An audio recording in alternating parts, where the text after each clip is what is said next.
হচ্ছে এরকম যে প্রাণ থাকলে প্রাণী হয়, কিন্তু মন না থাকলে মানুষ হয় না। আমরা সেটা জানি। আমরা ধর্মীয় ভেদাভেদের মাধ্যমে অনেক সময় আমাদের আবেগগুলোকেও আমরা কিন্তু বিচ্ছিন্ন করে ফেলি। আসলে মানে ধর্মভেদে, জাতি ধর্ম বর্ণ নির্বিশেষে যারা মানুষ, মনুষ্যত্ব বোধ আছে, মানবতা বোধ আছে, তাদেরকেই আমার মনে হয় ফিলিস্তিনের এই যে গাজা, রাফা বা সব টোটাল ফিলিস্তিনের উপরে সেটা কাঁদায়। আরেকজন মানুষ যেহেতু আমি নিজেকে মনে করি, সবসময় মনে করি আমি মানুষ, মনুষ্যত্বকে ধারণ করি, সেই হিসেবে সেই কান্নাটা আমার ভিতরেও আছে। আর একজন কবি হিসেবে সেই সত্যকে বলবার মতো সাহসও আমার আছে। কথা সেটাই। আর এটা নিয়ে একটা কবিতা ছিল, যেহেতু কবিতাটা বড়, কি পড়বো? হ্যাঁ, পড়েন। এই কবিতাটা আমি পড়ছি। আর আড্ডার যে মধ্যমণি, উনি পরবর্তীতে আমাদের অনুষ্ঠানে আসবেন, আমরা সমৃদ্ধ হব, সবাই মিলে আমরা অন্য ধারাকে একটা অন্য ধারাময় জায়গায় পৌঁছাবো। সেই জন্য সবার জন্য উন্মুক্ত এই ময়দানে, সবাই আসবেন যখনই সময় পাবেন। আমার কবিতার শিরোনাম হচ্ছে আবার লেখা হবে ইতিহাস।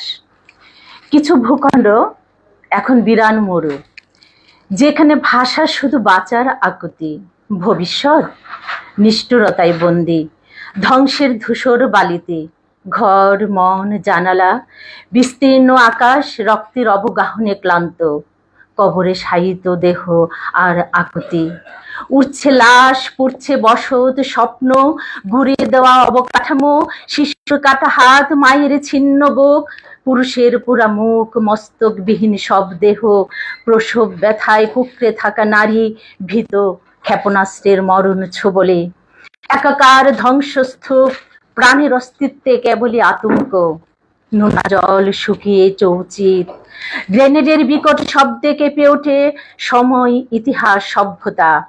অসভ্যতায় মোড়ানো দানব হিংস্র থেকে আরো হিংস্রতম পিচাস, বাতাস জুড়ে বারুদের গন্ধ, দীর্ঘশ্বাস, মাটি জুড়ে পুঁতে রাখা ল্যান্ড মাইন, প্রতিটি ঘরে মৃত্যুর চাপা কান্না, জীবন্ত কবরে মানবতা, রক্ত আর রক্তে বহমান সভ্যতা, স্বপ্নহীন চোখগুলো দেখে ধোঁয়া আর ধোঁয়া, শুনে দৈত্যের গর্জন অসীম শূন্য।